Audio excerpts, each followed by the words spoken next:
In the previous episode, we looked at the VK3002M, basically the ancestral prototype of the Panther tank. Now speaking of the Panther tank, there is some confusion around its naming convention. Because of its really confusing iterations or versions, the tank in question should be the first iteration of the Panther. But in fact, it's not, and I'm talking about the Panther A. The Panther Ausf A is the second production variant of the Panther, oddly coming after the Ausf D despite the variant A designation. This is believed to be because due to the Daimler-Benz prototype, the VK3002D. It was initially selected for production, however the Waffenamt favored the more conventional and practical man-designed VK3002M, as mentioned in a previous video of mine. This meant that the D designation of Daimler-Benz was the first to be used, similar to the Tiger one, initially being named the Ausf H1 for Henschel. Whilst the Panther Ausf A is the second variant to see production, it is technically the fourth member of the gun-armed Panther family in chronological order. The first being the initial prototype VK3002M, the second being the Ausf D, which was first to enter production and first to see combat. The third was the Panther II, a completely new vehicle with thicker armor due to the concerns about the 14.5mm anti-tank rifles. I mean, this is super confusing at best, but let's just roll with it. Initially, the Ausf A's sole change, compared to the Ausf D, was a redesigned turret that featured a new wider mantlet, a new gun housing, new armor plate interlocks, and a fixed loader's periscope, among other changes. Just like all German armor in World War II, many changes were made during production, which definitely had absolutely no impact on the war economy. So with that brief history done, let's look at the mobility and engine. In War Thunder, the Panther A is seen as a straight upgrade over the Ausf D. However, the recent correction that implemented the side effects of the Governor reduced its engine power and top speed, which removes one of its previous major advantages, this being better mobility than all other in-game Panthers. The turret drive in-game is thankfully not tied to the engine RPM, so you can use its maximum traverse speed at all times, assuming you have battery power. The depiction in War Thunder may lead you to believe that the Ausf A received a new engine, a Maybach HL230P30 fitted with the Governor.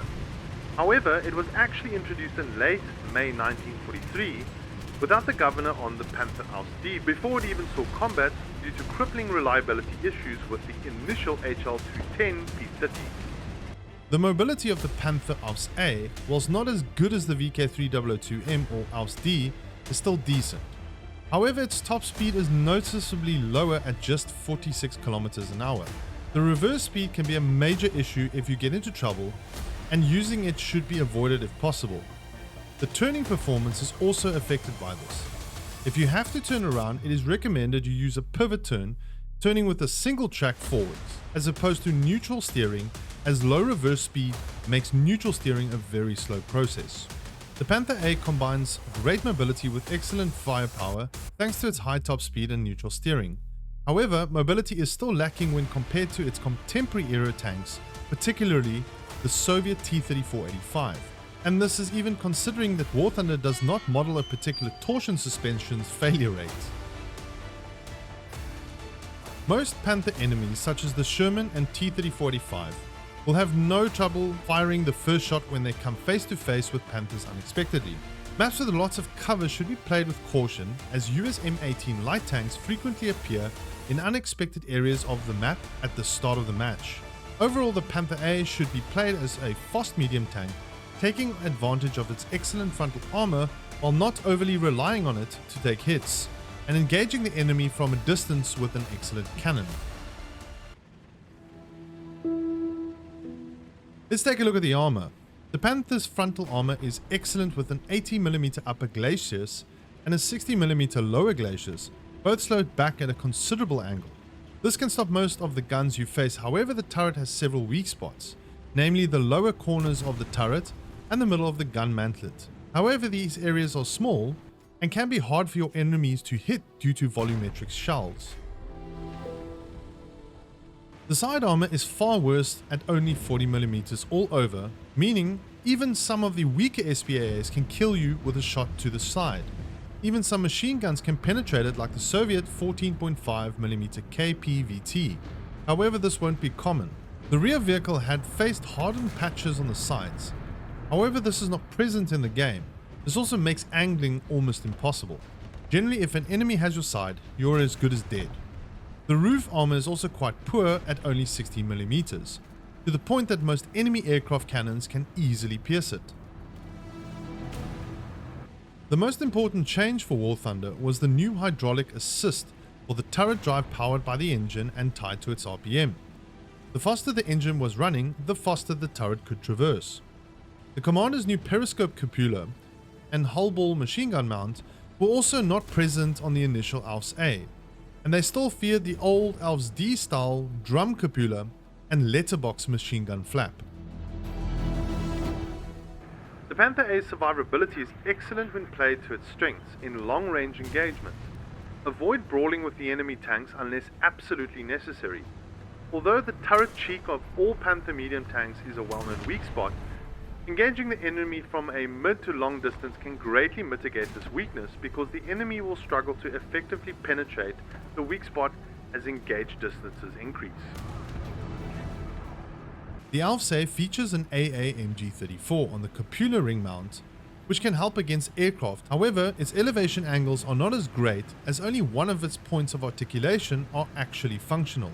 The 6 turret mounted smoke grenades on the Ausf D have been replaced by a single shot Navertsteitsgunwaffe, excuse me if I pronounce that wrong, a short range grenade launcher which in reality could rotate 360 degrees and fire a range of projectiles from fragmentation grenades to signal flares.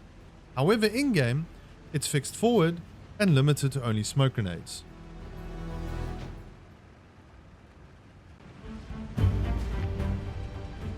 With any Panther tank, you know its best asset is its high velocity 75mm gun. The main gun, a 7.5cm KWK-42 L70, has a top reload of 7.4 seconds with an ace crew and can fire 3 different shells.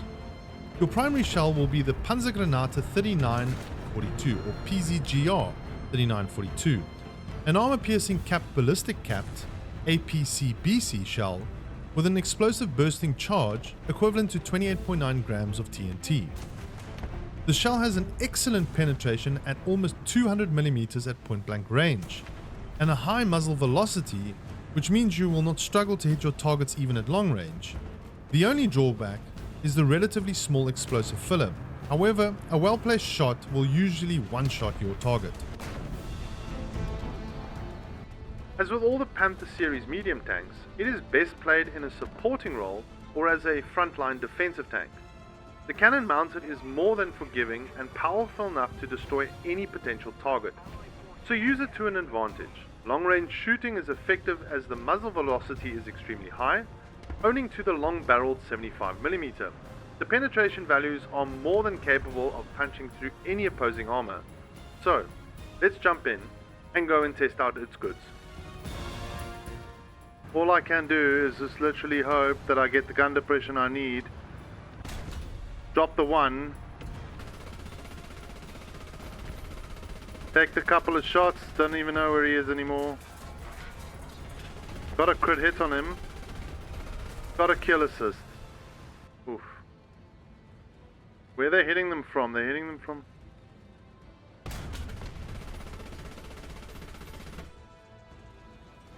Yeah.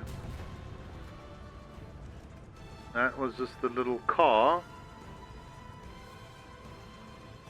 There's something. Oh! I rocked him there.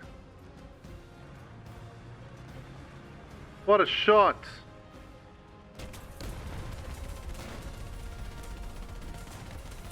Yes. The second shell is the Sprenggranate 42 high explosive shell.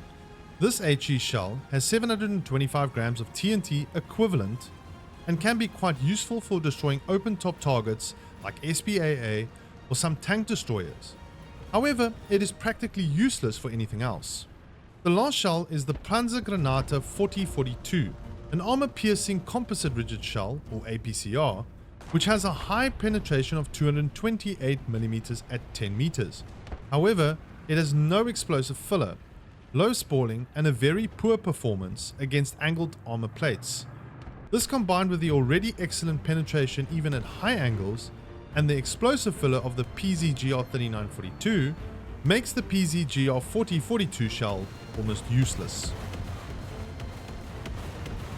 So with all that covered, it's time for the pros and cons. This tank though has quite a significant amount on either side. Here are the pros. Its excellent cannon has a range of ammo for any type of enemy. Great stock AP for common targets.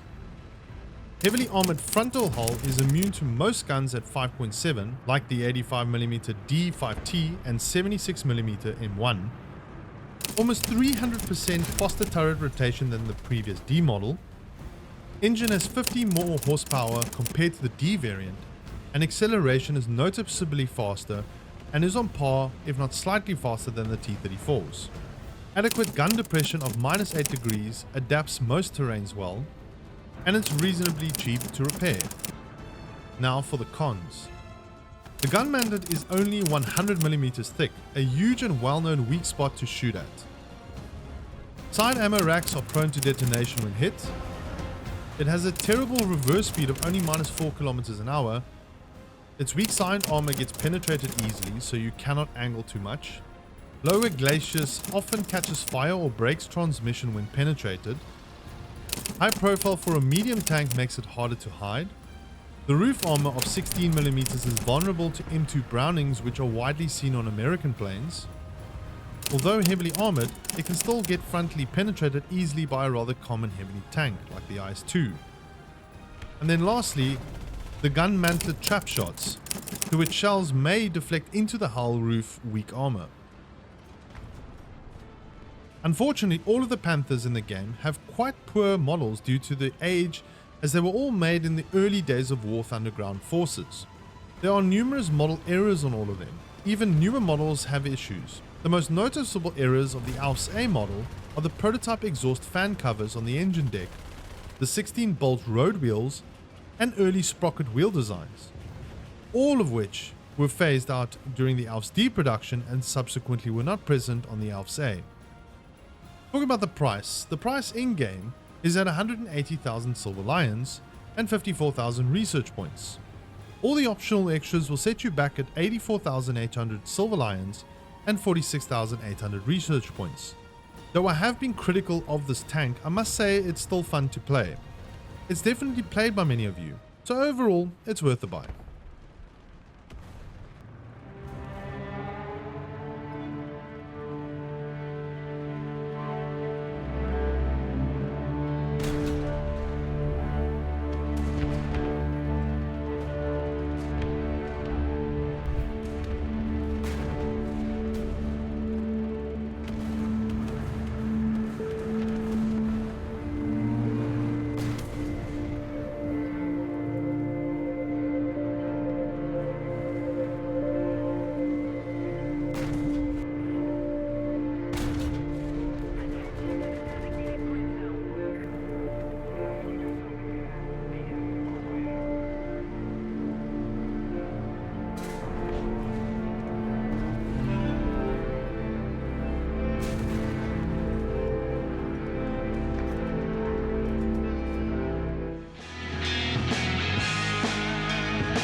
And once again, on that bombshell, we will see you next time. Good night.